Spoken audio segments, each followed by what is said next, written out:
இந்த இடையில கல் இருக்கிறதுனால இந்த இடத்து பேர் எடக்கல். எடக்கல் கேவ். இந்த இடத்துக்கு இப்படி தான் வரணும். இது ஒரு 6000 வருஷம் பழமையானதுன்னு சொல்கிறாங்க. இப்போ நான் சொல்ல, அதை நின்றுட்டுருக்காரு அந்த கைட் சொன்னாங்க. இந்த இடத்துல இது ஒரு இங்கே உள்ள ராஜா தலைவரை வரைஞ்சி வச்சுருக்குறாங்க. இது அவரோட இது கிரீடம். இது முன்பக்கத்தை எடுத்துருக்காங்க. இது அவரோட பின்பக்கம் கிரீடம். இது பின்பக்கம். அப்படியே மேலே பார்த்தா கவுண்டர் சிலையார். இது ராணி வரைஞ்சி வச்சுருக்காங்க. பக்கத்துலேயே ஒரு குழந்தை இருக்கிற மாரி இங்கே. ஓகேவா?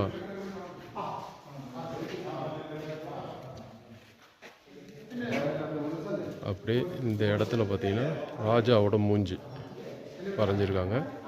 பக்கத்தில் ஒரு யானை, ஒரு சித்திரை மாரி ஒரு யானையை வரைஞ்சி வச்சுருக்காங்க. தெரியுதா? ஒரு யானை. அந்த இதில்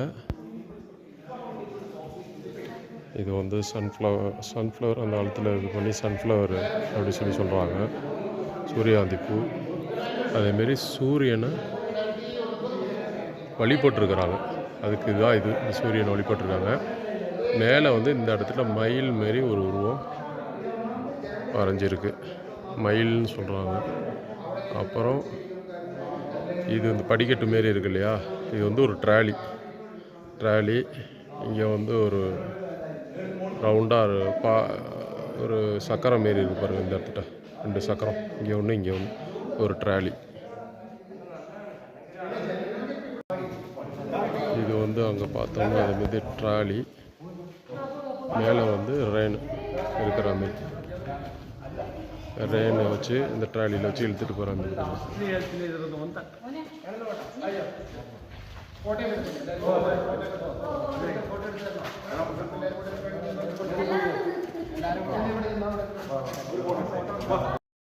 ஆக்சுவலாக இங்கே ஒரு எழுத்து எழுதியிருக்கும்.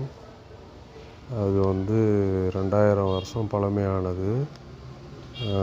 பழமையான தமிழ். பிராமண தமிழ்னு சொல்கிறாங்க. அவங்க சொல்கிறப்ப பிராமண தமிழ் அது அப்படின்னு போட்டிருக்காங்க. அதுக்கு ஏதோ அர்த்தம் சொன்னார், ஆனால் சரியாக எனக்கு.